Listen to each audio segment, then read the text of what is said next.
we're sitting there in the jail. We're locked up, and they got the handcuffs on us, and we're chained to the wall. And all of a sudden, he says to me, he goes in this deep, like Arnold Schwarzenegger-like voice. He's like, "Look, Seth, they didn't make it tight enough." And he starts taking the handcuff off his hand. I'm like, no, don't do that. You don't want to do that. You get shot for something like that. They'll think you're trying to escape. And he's like, "But look, it comes right off. It comes right." I said, "Put it back on."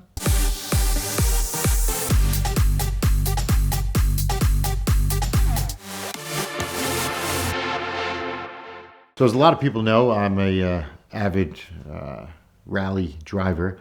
Haven't done some in some years. Didn't hang up my hat, just took a little break. At the time, I kind of started out with Bullrun. So Bullrun was my first venture into like a week-long rally. The first one I did was in 2009. That was a weekend getaway. Hats off to Rob Ferretti for kind of talking me into it. And then I kind of got bit by the bug. We participated in 2010, and in 2010 I wound up with an award for the best wheels, which was an award given by Klaus Edensberger in CEC, which big shout out to Klaus, one of my favorite rally buddies. He also got me into the rallies and having fun. But Bullrun was, they called it a rolling party for 7 days of petrol heads. At the end of the day, it was very competitive.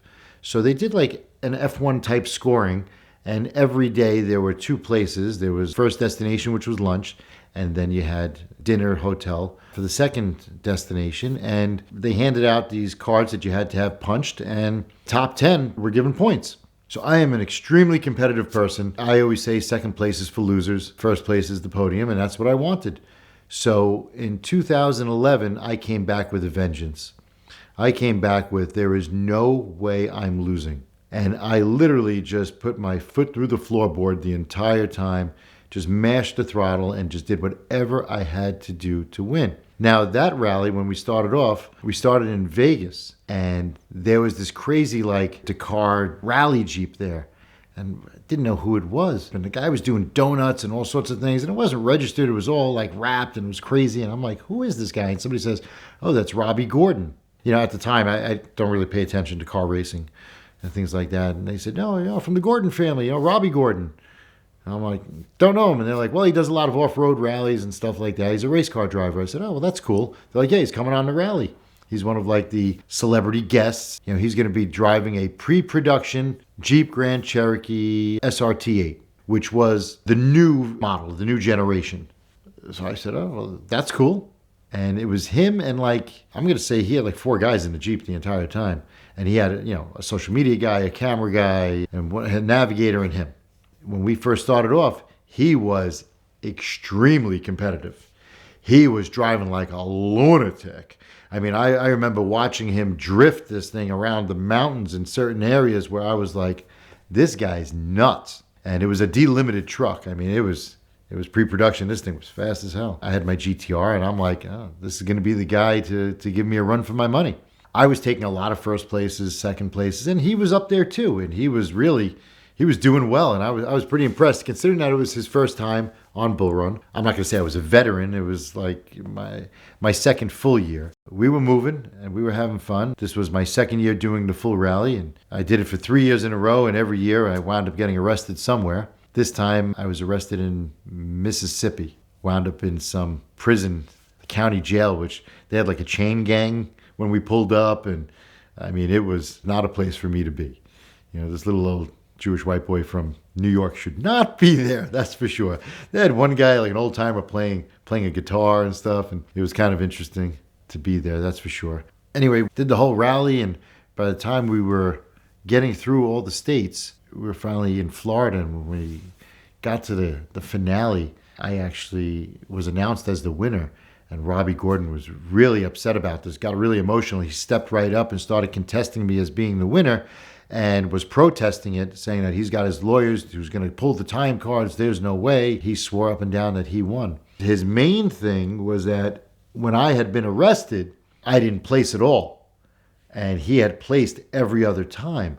But I had so many first places in the bank that it didn't matter if I missed 1 or 2 or even came in last, because I had so many first places he could never topple my record. Interesting enough, being arrested there in Mississippi, if we go back to that, when we were taken in, they were charging us with all sorts of, vehicular crimes. They wanted us to go back to court later on. That didn't happen. We wound up paying a pretty hefty fine. But while we were locked up, it was myself and this other guy, Robert, who we called Eurocruise. I think he was from Slovakia, spent a lot of time in Germany. His English wasn't the best, but me and him were sitting there in the jail. We're locked up, and they got the handcuffs on us, and we're chained to the wall. And all of a sudden, he says to me, in his deep, like Arnold Schwarzenegger-like voice, he's like, "Look, Seth, they didn't make it tight enough." And he starts taking the handcuff off his hand. I'm like, no, don't do that. You don't want to do that. You get shot for something like that. They'll think you're trying to escape. And he's like, "But look, it comes right off. It comes right." I said, "Put it back on. Make it tighter, in fact. Put it back on."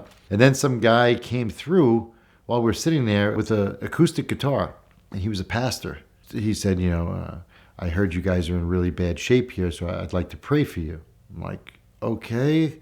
Like, what did he hear? Because this is just for, like, speeding. Like, and now I'm starting to think, like, is this like my cousin Vinny? These two Utes were, speeding through our town, and now we're going to hold them for the death penalty? Or did something else happen that we're being accused of? Well, it turned out that my navigator, Tony, and Robert's navigator, who was Little Ice-T's son, they were out in the lobby trying to bail us out. This pastor showed up who does regular visits to the jail. And, he goes in and visits with the inmates and, prays with them and things like that. And he said, "How are you guys doing?"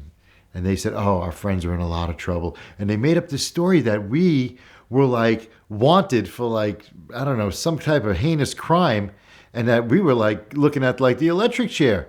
So the pastor's like, "I'm going to help you. I'm going to pray for them." So, of course, this pastor's in there saying, "My sons, I'm here to help you." And he's singing and praying, and we're like, what is going on here? So that was an interesting moment. They eventually bailed us out. And when we came out, of course, Tony and Little Ice were laughing like, "Oh, we heard him playing music in there. How'd your prayers go?" And I'm like, "You guys are unbelievable." And we got out of there, and we wound up in New Orleans after that. But it was a constant battle between myself and Robbie Gordon. And every time he would check in, he's like, I beat you. And I'm like, "No, you didn't."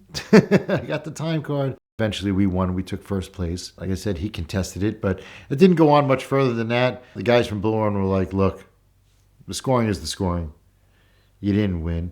And in fact, one of the owners of Bullrun, Andy, he goes, "Listen, if you legitimately won, wouldn't that look better for us? Like, oh, look, this celebrity won." He's like, "But you didn't. So I'm not going to, lie about it or change anything. It is what it is. You didn't win. Sorry if you're upset that, a regular guy with a GTR that could just drive his ass off beat a seasoned race car driver. So be it. You want to go on the track, see what happens. I don't know." Bullrun was just like this rolling party where they were doing scoring. Whenever we got pulled over, we never said that, it's a competition. We never said that it's a race. It was kind of like known throughout the group of people where, look, there's a charity involved. Look at the decals, Make-A-Wish Foundation or whatever we had on the cars at the time. There was always some sort of, people would put charitable, things on there. We always said it's a rally. It's not a race. And I will say that in the prior years, just watching any type of video or talking to any of the previous bull runners, it was never very competitive. People had fun. Now, most of the cars that went on the rallies were high-end top-shelf exotics. There was one year where Spiker sponsored it, and they had like 6 Spikers on it. The guys with Lambos, Diablos, and, when Murcielagos first came on the scene, those were joining on. Porsches, Aston Martins. And a lot of cars, Lotus Elises, stuff that would never be that competitive, but are cool cars. But after that first year where I saw that I needed to be more competitive, I turned around and I built the GTR. I built it to win. I spent a lot of money. So I kind of take responsibility for single-handedly screwing up Bullrun because I made it so competitive where a lot of people didn't come anymore, where they were discouraged. They're like, "I've got no chance in winning. How could I possibly win? This guy's got a 850 horsepower rocket ship that, he can maintain 200 miles an hour for 40 minutes. He's got the extra fuel cell. No matter how much fuel he's burning, he still makes it to the next stop." So, I had a 40-gallon fuel cell. I had the stock 22 gallons, and here I am, 62 gallons. I didn't care if I got 4 miles to the gallon. I still made it to the next stop. There were times where I was maintaining, and not that I recommend it, and not that I would advise anybody to do it, but we maintained 180 to 200 miles an hour for periods of a half hour. The car performed so well. It never gave me an ounce of mechanical issue ever in any of those rallies. And it was like it was built for it. And it was terrific. Our sponsor for this month of VINwiki Car Stories is Bridgestone, and I just had a set of their brand new Jeweler AT Ascent tires installed on my Porsche Cayenne Turbo. Now with this off-road Cayenne project, I've experimented with I guess 8 different wheel and tire combinations, and I really think this is the perfect solution. I still get all of the all-terrain benefits, the off-road performance that I want, and the indestructibility that I love, but I also get a 40,000 mile warranty and all the road composure that I lost with some of the other tire options. So I get the best of both worlds, off-road, on-road, as well as all the latest technology from Bridgestone. Of course, we love their Potenza range of tires for sports cars and supercars, but now their Jeweler AT Ascent is the perfect solution for your on and off-road needs. So click the link in the description below now to learn more about Bridgestone and see what they've got for your car.